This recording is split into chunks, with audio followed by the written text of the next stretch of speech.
Welcome, adventurers from across time and space. 5 creators have been brought together from across the internet for one purpose and one purpose alone: to travel through time and have a good time doing it. When big changes happen to the timeline, the change attracts other time travelers like gravity. They won't be able to move past it until they fix whatever was messed up. So our heroes are stuck together, but only for the time being.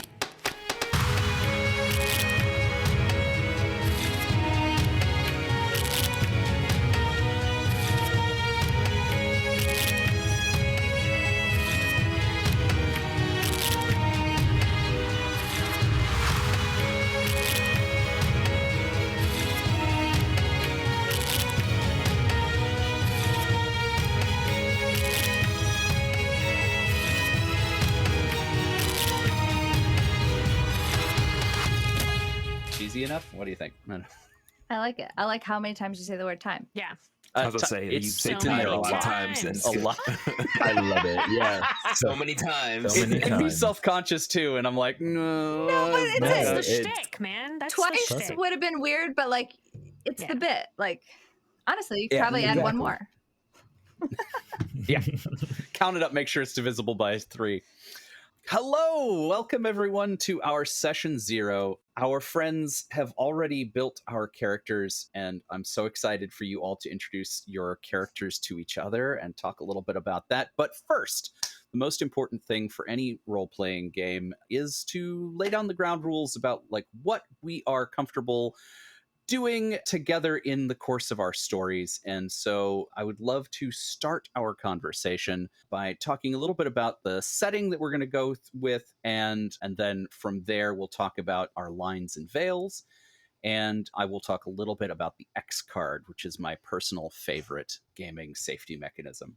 To give you some context for the adventures that we're going to have as a part of the show here, we are going to be playing time travelers, as you well know, and I hope that the audience has figured it out by this point in the episode already. And that means basically we have carte blanche and excuse to go just about anywhere in time and space. And that includes fantasy realms, places that never existed, places that don't exist yet, places that we hope it will exist, and places that we hope never will exist. So as a result, we have sort of broad scope of situations and worlds that we might end up in. We talked a little bit before during our initial meeting about what we were comfortable with confronting in our adventures. And one of the big things that I would like to go ahead and say is not going to happen during our game unless it is explicitly the reason that you are going to the place to fix it is any isms. Your adventurers are coming from all sorts of times and places to all sorts of times and places. And I don't think that it's particularly interesting to try to role play out dealing with the prejudices that come with those locations, unless we're giving you the levers to fight it. So, like, if there's a really cool thing that we will explicitly call out as like the point of the episode, then maybe I won't rule that out. But that'll have to be something that everybody agrees upon and wants to do. I'm not going to surprise you with like, hey, looks like you're going to have trouble walking around in the open here. Because that just, I don't know, that doesn't sound like a good time for anybody. So yes, so just as a ground rule, we're not gonna deal with that.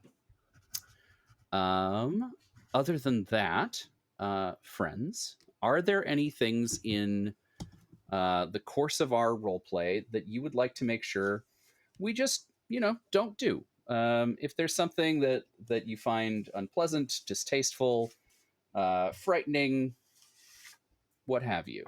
Sarah, go ahead. My lines are sexual violence, violence against children, and withholding food as punishment or starvation. Excellent. Thank you. Thank you. You've done this before. Are there any other things that we want to include on our list of lines and veils? Yeah, Stella. Maternal mortality, specifically women dying from childbirth. Like, it's okay if you're like, I'm an orphan, my mom passed away. That's not what I mean by it. I was gonna say, I guess we all have to take a trip to your everybody desk has to to see come the over. scrap of paper. Yeah, right. Yeah. Privileged details here on the scrap of paper. I definitely would not like to have any form of rape or torture in a sexual manner. Those are very hard lines for me that I would not like to have crossed.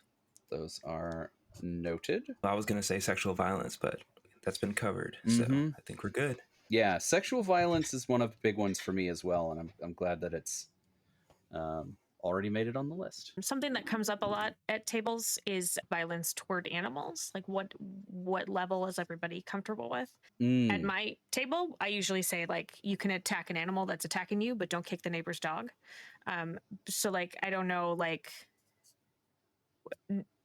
if a random animal comes up, if there's like a protocol that we should be as a table dealing with before we.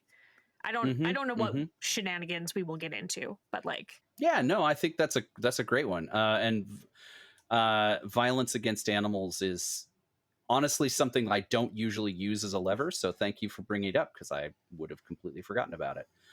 I don't know, for me personally, I would love it if we didn't do violence to animals who weren't threatening, but I'm happy if the line is drawn elsewhere as well. That works for me. Yep, me as well.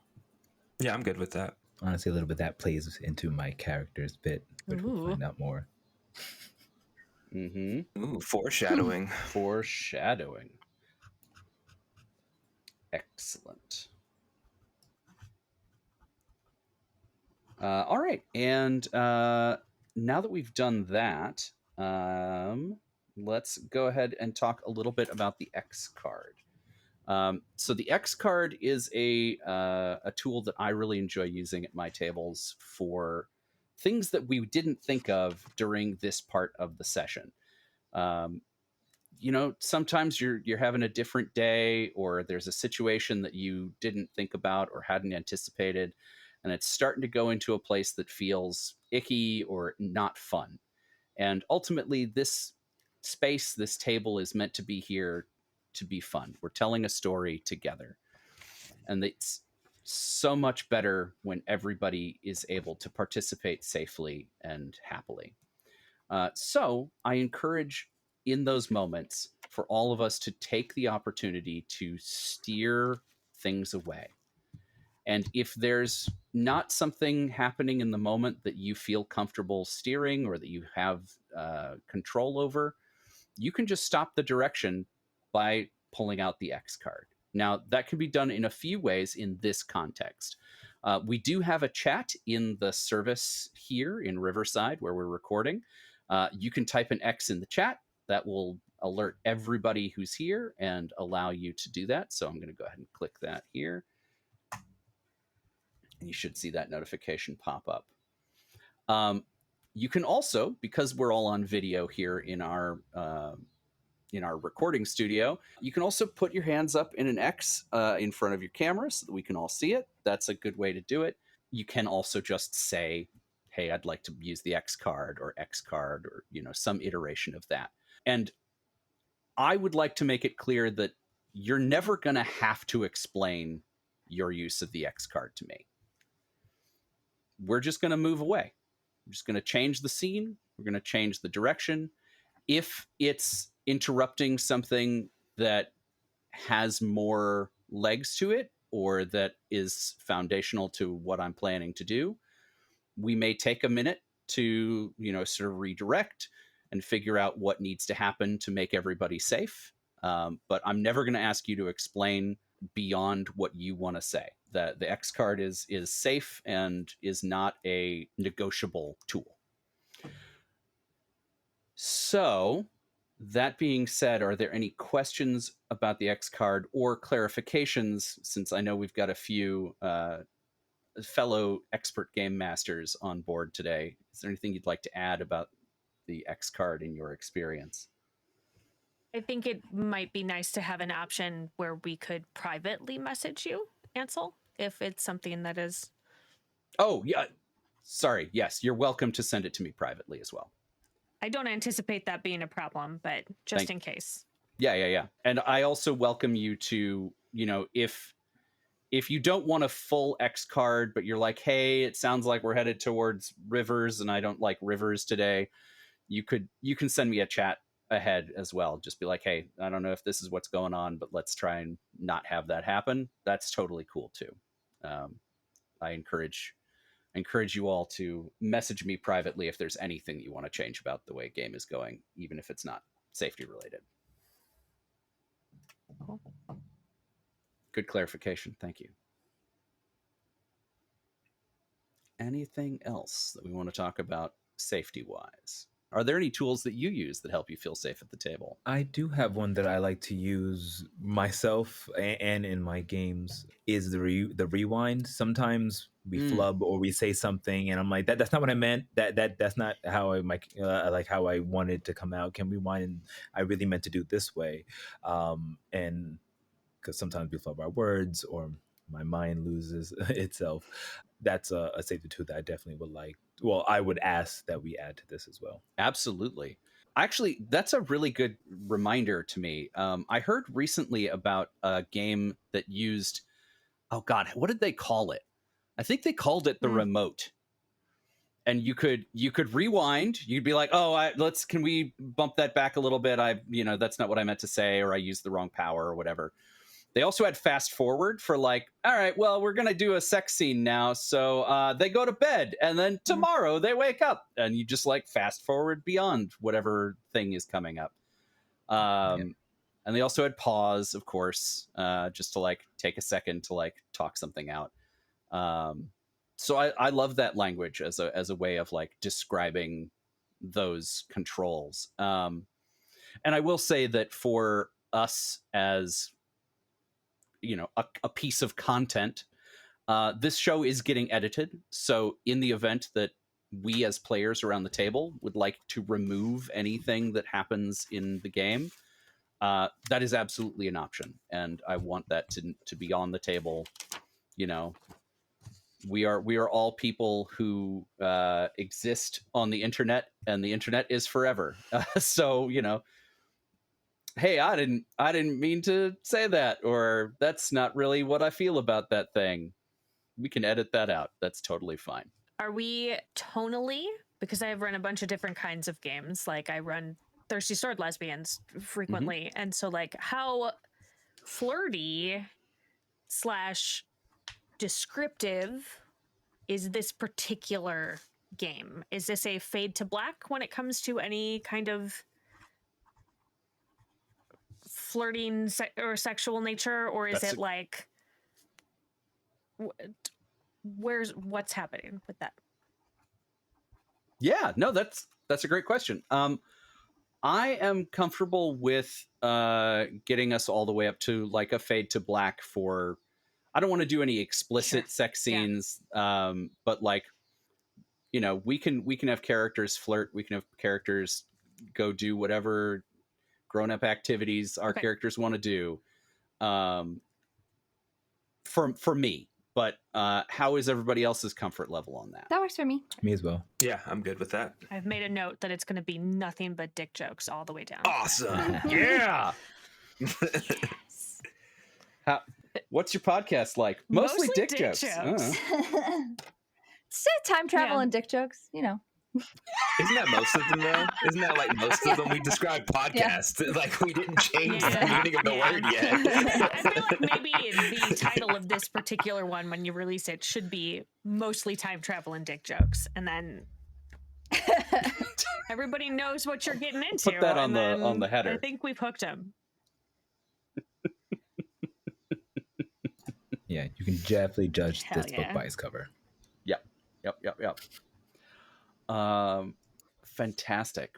And I know that we all know each other at least a little bit through the course of our pre-work, but as we are about to embark on this adventure, now that we've covered a little bit of our safety tools, I would love for each of you to introduce yourselves briefly to our audience. We'll also do some brief plugs, so you can tell us a little bit about the projects that you're working on and if there's anything that they should look for on the internet. So let's start with Omar. Omar, tell us a little bit about yourself. Okay, awesome. Hello, everyone. My name is Omar Burgos, but you may find me on Discord, still fixing the Insta and other social media as the Tail Weaver. I run and own a company called A Tale of D20s. We are a TTRPG company, and you can find us anywhere at www.ataleD20s.com or insert social media / A Tale of D20s. Platform of choice / Exactly. We're like everywhere and anywhere. We're also on Spotify and all the podcasts as well, with our shows such as Descent to the Void, Tale of the Radiant Citadel, where we play games such as Dungeons and Dragons, Pathfinder, Starfinder, and as well as we do work with Magpie Games.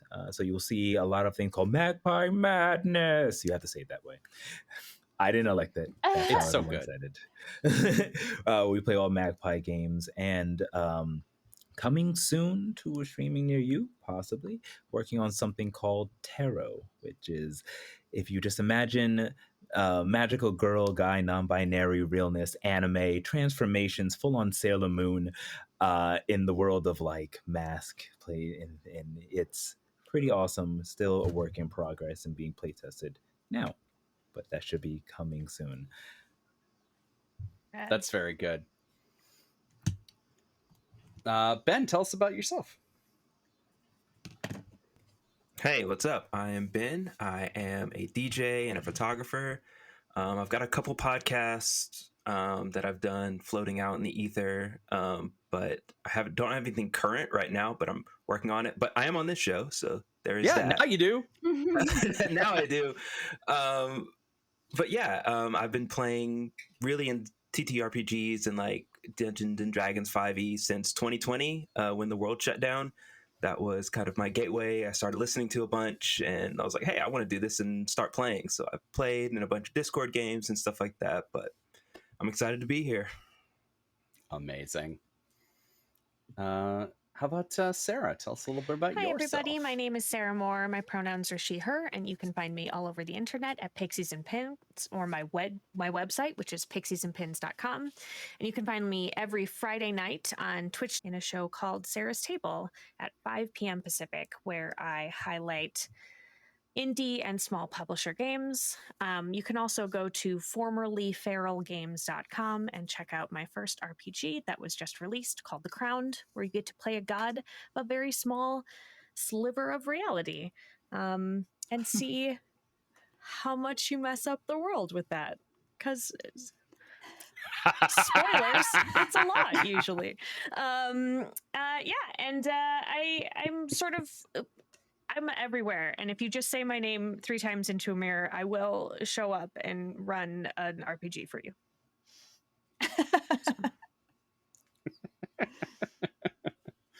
And if I recall correctly, there's usually pastry. Yeah, something sweet, pastry, and it's generally also pretty gay.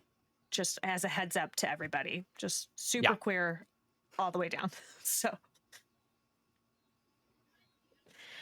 Little extra value tied in there. Rainbows and cookies. Who doesn't want this?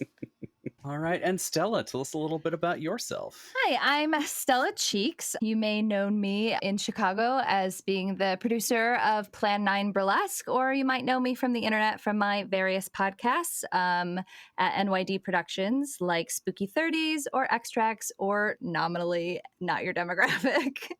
It still technically exists. Yeah, you can find me anywhere except for on Twitter, because I deleted that, at Stella Cheeks. I have been a longtime player of TTRPGs, just never for hashtag content. So I'm actually really excited to do a podcast with everybody, kind of combining my love of podcasts and make-believe. Working these mini theater degrees for zero money. That's what theater degrees are for, right? I'm pretty sure. That was what I was led to understand. That in the bank account just now, I was like, woof. Yeah. Oh. Yeah. Ooh, right in the loans. Yikes. Do you need more than one theater degree? No. Do I have more than one theater degree? Yeah. Yeah. Need is such a strong word. Listen. I like to think. It really is. I like to think about it, like TTRPGs helps us weaponize right. our liberal arts degree. Yeah. I will credit you on that, but I'm definitely saying that many times out loud in the future.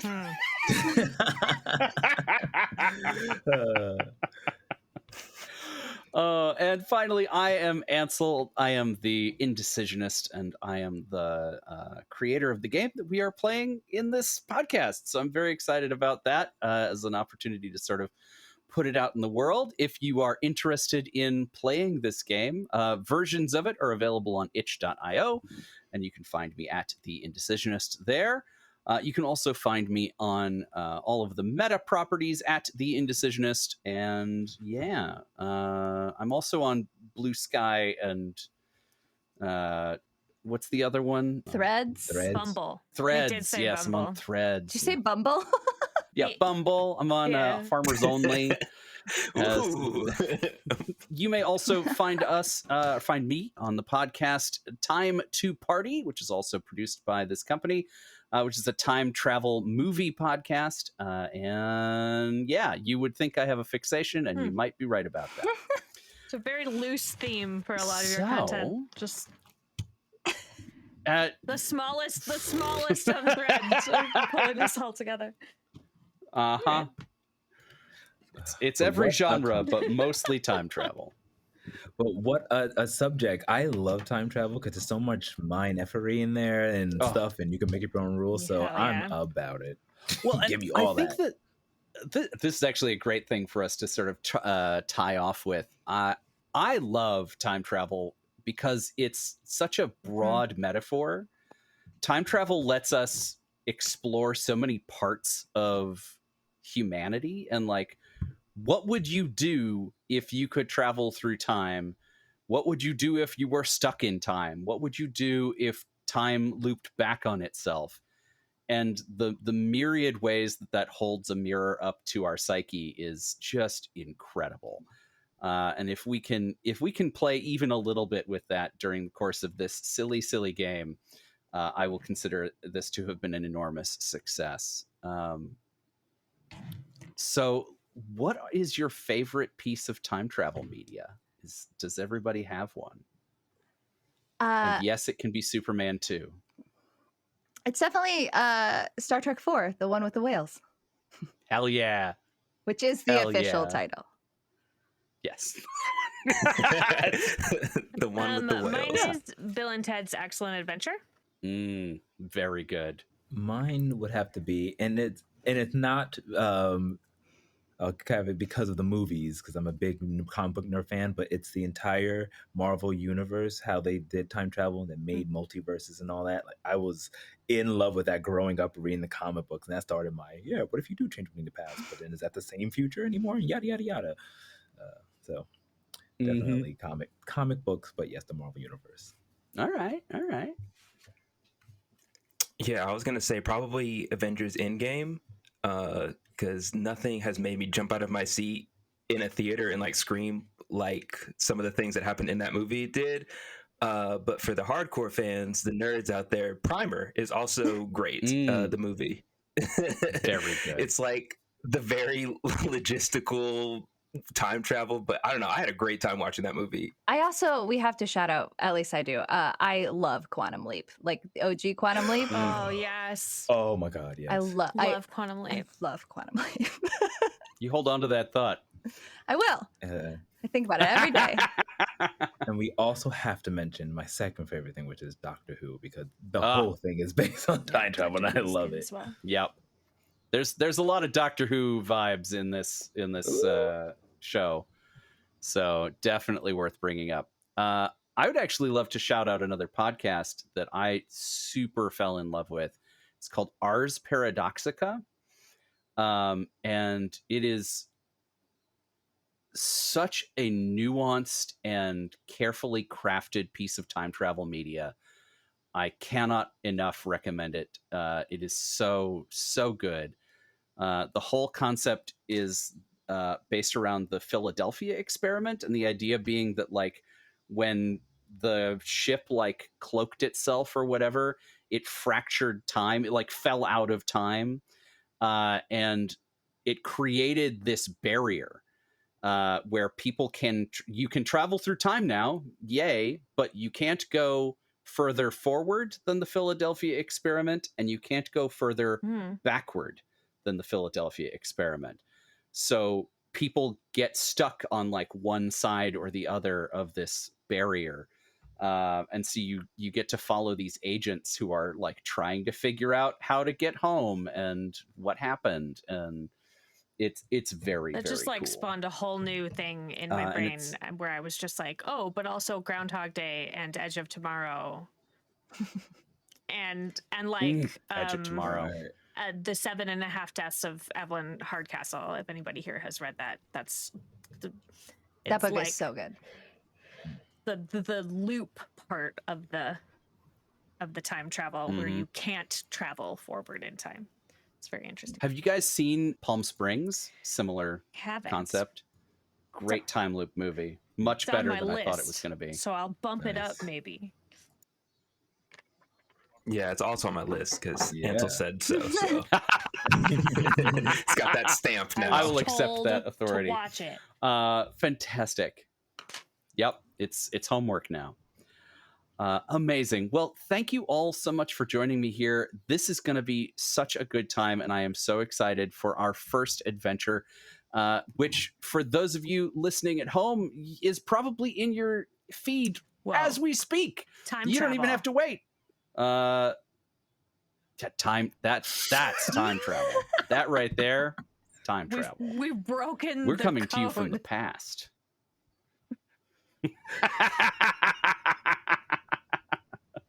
So as you travel forward 1 second per second, please come on back and join us next time.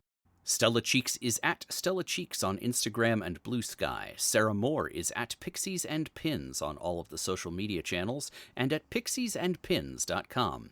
You can also check out her Sarah's Table live streams on Twitch at Pixies and Pins. Omar Burgos is at Tailweaver. Check out his work on the Tale of D20's TTRPG channel. More information at ataleofd20s.com. Ben Banks is at DJ_Blindian on Instagram and SoundCloud. I'm Ansel Burch, and you can find me at The Indecisionist on all of the meta properties and on Bluesky. Special thanks to Cameron Avesk Davis for the song you're hearing now and at the beginning of the podcast. This has been an Indecisionist production. Go to indecisionist.com to find more of our work, including my monthly gaming event, TTRPG Pickup Con, and my other time travel podcast, Time to Party. As you travel at 1 second per second, take some time out for these intrepid adventurers. They may be in trouble, but only for the time being.